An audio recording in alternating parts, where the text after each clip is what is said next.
Hello students, आज का हमारा टॉपिक है डेटा स्ट्रक्चर ऑपरेशंस। ये 3 मार्क के लिए क्वेश्चन आता है एग्जाम में।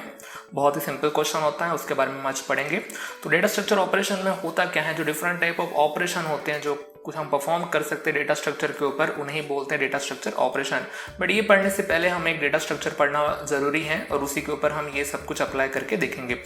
तो हमारा टॉपिक है अरे।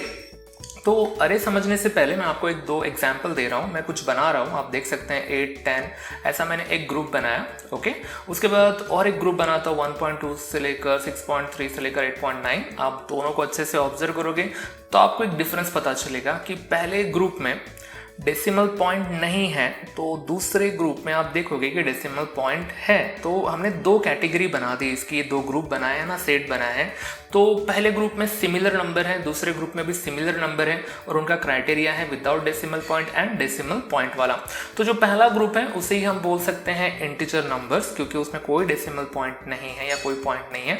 और दूसरे ग्रुप को हम बोलते हैं रियल नंबर्स, जिसमें फ्रैक्शनल नंबर वगैरह हैं।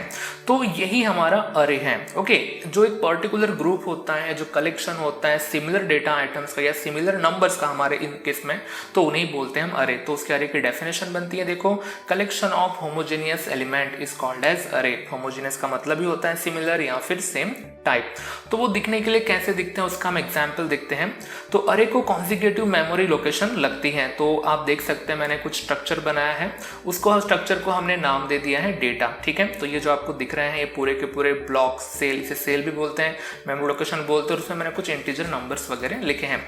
तो इस स्ट्रक्चर को नाम हमने दे दिया है डेटा। ओके, और उसके बाद इसमें जो टोटल जितने नंबर्स होते हैं, आप देख सकते हैं कि इसमें टोटल 5 नंबर हैं। तो उस टर्म को बोलते हैं साइज या लेंथ, उसे डिनोट किया जाता है एन से। मैंने यहाँ पे लिखा नहीं है बट कोई बात नहीं है ना। तो यहाँ पे अब जितने भी बॉक्सेस हैं या सेल हैं, उनको एक पर्टिकुलर नंबर होता है और उस नंबर की स्टार्टिंग होती है 0 से। तो ऐसे सो ऑन हम ऐसे करते करते यहाँ तक 4 तक हम गए। तो हमने हर एक बॉक्स को सीरियल नंबर दिया है 0, 1, 2, 3, 4। इसकी बिगिनिंग 0 से भी हो सकती है या आइदर 1 से भी हो सकती है। तो अगर आप 0 से शुरू करते हैं तो 4 तक जाएगा, और 1 से शुरू करते हैं तो कहाँ तक जाएगा, 5 तक जाएगा। तो इस चीज को बोलते क्या है, तो इसी को बोलते हैं इंडेक्स नंबर। ओके, वो बॉक्स का वो नंबर है और सेल का वो नंबर है जिससे हम एक आइडेंटिफाई कर सकते हैं एक पर्टिकुलर लोकेशन को।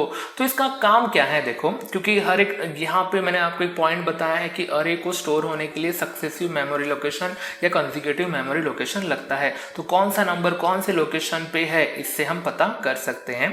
तो इसका यूज करके डेटा, उसका नाम और इंडेक्स नंबर का यूज करके हम कोई भी पर्टिकुलर एलिमेंट को एक्सेस कर सकते हैं या रेफर कर सकते हैं। जैसे कि देखो मैंने लिखा है data of 1 is equal to 52, data of 2 is equal to 14 and so on, data of 5 is equal to 27। इसको बोलते हैं सबस्क्रिप्ट नोटेशन। आगे जाके हम इसे डिटेल में और पढ़ेंगे। ठीक है, तो एक डेटा स्ट्रक्चर क्या होता है, यहाँ से आपको समझ गया होगा कि एक स्ट्रक्चर है, उसका नाम होता है, उसके लेंथ होते हैं और इसके इंडेक्स नंबर होते हैं। ठीक है, तो इस चैप्टर में जो हम इंडेक्स नंबर फॉलो करेंगे वो शुरू, मतलब उसकी स्टार्टिंग रहेंगी, हम बहुत से इसमें 1 से शुरू करेंगे, ना कि 0, क्योंकि डेटा स्ट्रक्चर है, समझने के लिए पहली बार आप देख रहे हैं तो इसलिए 1 से। C++ में यही चैप्टर टॉपिक आएगा तो हम तब उसकी शुरुआत वगैरह 0 से कर देंगे। हम फिर से वही डेटा स्ट्रक्चर लेंगे, यानी कि हमारा वही अरे लेंगे, उसका हमने नाम डेटा रखा है। आप कुछ भी रख सकते हैं पर फिलहाल के हमने उसका नाम डेटा रखा है। वही इंडेक्स नंबर फिर से लिख देते हैं 1, 2, 3, 4 एंड 5, और इस अरे को ही रेफर करके हम पूरे डेटा स्ट्रक्चर ऑपरेशन, जो हमारा क्वेश्चन भी है मेन क्वेश्चन, उसको हम पढ़ने वाले हैं। तो सबसे पहले देख लेते हैं कि कितने डेटा स्ट्रक्चर ऑपरेशन होते हैं। तो there are total 6 data structure operation, total 6 data structure operation है जो हम आज पढ़ने वाले हैं। तो इसके लिए हम कैसे पढ़ेंगे इसे, हम सबसे पहले एक एक सिनारियो लेते जाएंगे, कुछ डेमोन्स्ट्रेशन करते जाएंगे, और उसी चीज़ को हम क्या बोलते हैं उसको हम बाद में लिखेंगे, उसके डेफिनेशंस वगैरह या उसकी जो भी थ्योरी पार्ट है वो हम कवर करते जाएंगे। तो सबसे पहला सिनारियो है, यहाँ पे देख सकते हैं कि आप अरे का नाम डेटा है और उसके इंडेक्स नंबर 1, 2, 3, 4 से लेकर 5 है। आपको पता है इसकी शुरुआत 0 से भी कर सकते हैं, बट फिलहाल हम इसकी शुरुआत 1 से ही करने वाले हैं। तो डेटा ऑफ 1 के ऊपर 50 स्टोर है, 52 स्टोर है, और ऐसे करते करते डेटा ऑफ 5 के ऊपर 27 स्टोर है।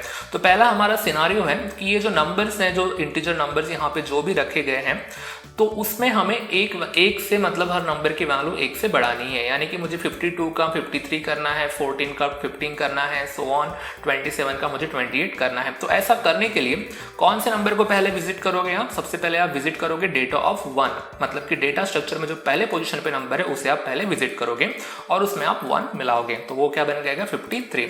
वैसे ही आपको सिक्वेंसली आगे बढ़ना है, तो आप जाओगे सेकंड नंबर के ऊपर, उसकी वैल्यू 1 से बढ़ाओगे, देन थर्ड नंबर के ऊपर, देन फोर्थ नंबर के ऊपर एंड देन फिफ्थ नंबर के ऊपर। तो आप सीरियली या सिक्वेंशली आपने हर नंबर को एक्सेस किया है। तो आपने एक्सेस क्यों किया है हर नंबर को? ताकि हमने डिसाइड किया था कि सबकी वैल्यू मुझे किससे बढ़ानी है, 1 से बढ़ानी है। इसके अलावा हो सकता है आपको उसको मल्टीप्लाई करना होता, डिलीट करना होता, इंसर्ट करना होता, ऐसा कोई भी सिनारियो हो सकता था। तो इसी टर्म को जो अभी हमने किया है, हमने हर एक एलिमेंट को एक्सेस किया है, इसी टर्म को बोलते हैं ट्रैवर्सिंग। ट्रैवर्सिंग का मीनिंग ही होता है एक्सेसिंग ईच एलिमेंट ऑफ अरे या structure 1 so that it can be proceed. Okay, आपने जो भी प्रोसेस अप्लाई करनी है आपको, तो आपको हर एक एलिमेंट को विजिट करना पड़ता है या फिर एक्सेस करना पड़ता है, इसी को बोलते हैं हम ट्रैवर्सिंग। ठीक है, नाउ दूसरा सिनारियो, ये समझ गया होगा आपको। दूसरा सिनारियो, अब आप देख सकते हैं कि इसकी लेंथ या इसमें टोटल जो एलिमेंट है वो कितने हैं, 5 है।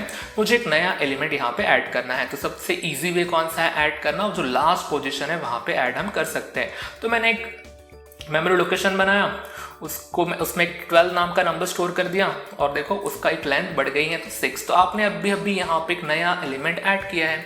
नए एलिमेंट को ऐड करने को हमारे यहाँ पे बोलते हैं इंसर्टिंग। इंसर्टिंग का मतलब ही होता है adding new element to the structure, एक नया डेटा एलिमेंट ऐड करना। इस चीज़ को क्या बोलते हैं? इंसर्टिंग। सिंपल है कि नया एलिमेंट ऐड कर दो और उसे बोलते हैं इंसर्टिंग। तो ये हमारा हो गया दूसरा डेटा स्ट्रक्चर ऑपरेशन। अगर इंसर्टिंग है तो उसका अपोजिट क्या होगा? डिलीटिंग। जो अभी आपने ये ऐड किया है ना, उसे तो आप डिलीट भी कर सकते हैं ना, उसे मैंने राउंड किया है, आप चाहे तो किसी को भी डिलीट कर सकते हैं, बट अभी जो ऐड हुआ है उसी को अगर हम डिलीट कर सकते हैं। तो डिलीटिंग का मतलब ही होता है removing element from the data structure. तो ये हो गया हमारा तीसरा डेटा स्ट्रक्चर ऑपरेशन। बहुत ही सिंपल है, पहले तीनों बहुत ही सिंपल है, ट्रैवर्सिंग, इंसर्टिंग एंड डिलीटिंग। ठीक है, तो हम बढ़ते हैं हमारे नेक्स्ट डेटा स्ट्रक्चर ऑपरेशन के ऊपर। उसके पहले मैं आपको पूछूंगा कि इसकी पोजीशन क्या है। मैंने एक राउंड किया है, तो कौन सा नंबर राउंड किया है मैंने? 7 को। अगर मैं आपसे पूछूं कि 7 की पोजीशन क्या है इस अरे में, तो आपका आंसर रहेगा कि सर वो 4th पोजीशन पे है। तो आपने किया क्या है, मैंने आपको एक क्वेश्चन पूछा कि 7th नंबर का लोकेशन क्या है, वो फाइंड करके बताओ। तो आपने बोला कि डेटा स्ट्रक्चर में वो 4th पोजीशन पे है। इसी टर्म को हम बोलते हैं सर्चिंग। सर्चिंग का मतलब ही होता है finding the location of element in the structure. ठीक है, is called as a searching. तो सर्चिंग में सिर्फ हमेशा एक ही नंबर नहीं होता है कि एक नंबर उसकी लोकेशन फाइंड करो, कभी कभी कंडीशन हो सकती है। हो सकता है मैंने आपसे पूछा होता है कि स्ट्रक्चर में जितने भी इवन नंबर है वो फाइंड करो, तो वो भी एक प्रकार की क्या हो गई, हमारी सर्चिंग हो गई। सर्चिंग में एक नंबर हो सकता है, उसे हम की बोलते हैं, या फिर मल्टीपल कंडीशंस हो सकती है जो सेटिस्फाई करती होंगे, तो वो पर्टिकुलर नंबर आप उसे क्या करोगे, आप उसे स्टोर करके या आप सर्च करके बता सकते हो। अब नेक्स्ट है कि यहाँ पे आप देख सकते हैं, अब पूरा का पूरा अरे कंसीडर करो 1 to लेकर 6 तक जितने भी एलिमेंट है उतने, आप इसे असेंडिंग ऑर्डर में अरेंज कर सकते हैं ना, लाइक दैट 7, 12, 14, 23, 27 एंड 52। तो मैंने क्या किया, जो रैंडम नंबर लिखे थे इधर उधर ऑर्डर में, उसको मैंने क्या कर दिया, उसको मैंने अरेंज किया। तो इसी चीज को बोलते हैं सॉर्टिंग। सॉर्टिंग का मतलब होता है arranging elements in some logical order. तो वो लॉजिकल ऑर्डर कौन सा हो सकता है ना, वो अल्फाबेटिकल अल्फाबेट्स होते हैं वहां पे, तो अल्फाबेटिकल ऑर्डर होता है। नंबर है तो असेंडिंग डिसेंडिंग ऑर्डर में होता, अल्फाबेट होते तो असेंडिंग डिसेंडिंग अल्फाबेटिकल ऑर्डर में था। तो ये था हमारा 5th डेटा स्ट्रक्चर ऑपरेशन। अब नेक्स्ट डेटा स्ट्रक्चर ऑपरेशन समझने के लिए मैं कुछ और एक अरे ले रहा हूँ, ऐसा समझ लो, या एक सेट ले रहा हूँ। तो देखो मैंने कुछ एक नंबर लिखे हैं 4, 8, 3, 10। ऊपर कहीं यही वाला कंसिडर कर लो कि एक हमारा नया अरे है और एक दूसरा अरे है, मतलब कि यहाँ पे 2 अरे आपको नजर आ रहे हैं। क्या दोनों कंबाइन कर सकते हैं? यस, कॉम्बिनेशन पॉसिबल है। क्यों पॉसिबल है? दोनों के दोनों कौन से टाइप में है, इंटीजर टाइप में है, तो इसका मैं एक ही अरे बना सकता हूं। तो आप देख सकते हैं कि मैंने इनका एक ही अरे बना दिया। तो मैंने क्या किया, 2 फाइल को या 2 रिकॉर्ड को एक साथ कंबाइन कर दिया। तो इसी डेटा स्ट्रक्चर ऑपरेशन को बोलते हैं मर्जिंग, यानी combining 2 different files into a single file is called as a merging. तो ये जो हमारी मर्जिंग होती है, ये सिर्फ रिकॉर्ड के साथ या फिर फाइल के साथ या किसी 2 पर्टिकुलर अरे के साथ भी अप्लाई हो सकती। हमारा नेक्स्ट टॉपिक है अल्गोरिथमिक नोटेशन, यानी सिंपली आप बोल सकते हैं एल्गोरिदम। तो अब ये टॉपिक यहाँ पे क्या कर रहे हैं, तो प्रीवियसली हमने जो भी पढ़ा है डेटा स्ट्रक्चर ऑपरेशन, उनके हमको एल्गोरिदम लिखना है इस चैप्टर में। एल्गोरिदम से आप फैमिलियर हो सकते हैं, हमने 11th में पेपर 1 में जो सेकंड चैप्टर था प्रोग्राम एनालिसिस, वहाँ पे हम एल्गोरिदम और फ्लो चार्ट वगैरह हमने स्टडी किए थे। तो ऐसा समझ लो कि वही टॉपिक यहाँ पे रिपीट हो रहा है, इनका यूज़ हमें एल्गोरिदम लिखने के लिए करना पड़ेगा। ठीक है, तो सबसे पहले एल्गोरिदम की डेफिनेशन, आपको रफ डेफिनेशन पता है, step by step solution of any problem is called as a algorithm. या फिर इसकी अच्छे से डेफिनेशन देखी जाए तो an algorithm is a finite step by step list of well defined instruction for solving a particular problem. यानी कि स्टेप बाय स्टेप सॉल्यूशन होता ही है, बट फाइनाइट यानी लिमिटेड स्टेप्स उसमें होती हैं, और जो भी स्टेप होंगी या जो भी इंस्ट्रक्शन होगा वेल डिफाइंड होगा, यानी उसका एक पर्टिकुलर आंसर या पर्टिकुलर मीनिंग निकलता होगा, तभी जाके वो एक वेल डिफाइंड स्टेप या इंस्ट्रक्शन बनेगा। तो उसे समझने के लिए हम एग्जाम्पल लेते हैं, बहुत ही बेसिक एग्जाम्पल है हमारा, that's the addition of 2 integer numbers. ऐसा हमने वहाँ पे भी पढ़ा था 11th में, तो उसको देखते हैं हम। तो ये जो मैंने लिखा है एडिशन ऑफ 2 इंटीजर नंबर्स, तो ये एल्गोरिदम का क्या हो गया, नाम हो गया है। तो अभी आपको एल्गोरिदम बनाना है तो सबसे पहले आपको 2 वेरिएबल लेने पड़ेंगे। तो देखो यहाँ पे हमने 2 वेरिएबल लिए हैं, let a and b are 2 integer numbers, और उसके बाद तीसरी चीज हम लिखते हैं, that's the purpose of that algorithm, this algorithm will calculate sum of this 2 numbers. ठीक है, अब इसके बाद ये जो ब्लू कलर में लिखा है, ये हमारा पहला पार्ट है एल्गोरिदम का। दूसरा जो पार्ट होता है उसमें स्टेप्स होते हैं। तो पहली स्टेप आपको पता ही है, स्टार्ट होती है, और उसके बाद दूसरी स्टेप होती है रीड ए एंड बी, यानी कि ए और बी की वैल्यू हमने रीड की। तीसरी स्टेप होती है कि आप इसका सम कैलकुलेट करो, ये फॉर्मूला होता है sum is equal to a plus b, और उसके बाद जो भी आपने आंसर निकाला है उसे आपको क्या करना पड़ेगा, डिस्प्ले करना पड़ेगा। तो आपने वहां पे उसको डिस्प्ले कर दिया। इसके बाद यही हमारा एम था, तो हम स्टॉप हो गए। तो फिर से ये जो पहला जो ब्लू कलर में दिख रहा है वो फर्स्ट पार्ट है, जो अंडरलाइन किया वो नेम ऑफ द एल्गोरिदम है। उसके बाद ए और बी हमारे लिस्ट ऑफ वेरिएबल्स हैं, और जो नेक्स्ट अंडरलाइन किया वो पर्पस ऑफ द एल्गोरिदम है। उसके बाद ये सेकंड पार्ट है, इसमें लिस्ट ऑफ स्टेप्स होती हैं, एक स्टेप दूसरे स्टेप के बाद एग्जीक्यूट होती हैं। हमको पता है जो मैंने अंडरलाइन किया है वो वेरिएबल रीड करने हैं, मतलब वेरिएबल की वैल्यूज हम यहाँ पे क्या कर रहे हैं, रीड कर रहे हैं। तो रीड स्टेटमेंट से हम रीड करते हैं, तो डिस्प्ले स्टेटमेंट से हम डिस्प्ले करते हैं। ठीक है, जैसे कि रीड का मैंने आपको बताया है a is equal to 10, b is equal to 20, calculate अगर करना है sum is equal to 10 plus 20, तो यहाँ पे कैलकुलेशन हो गया।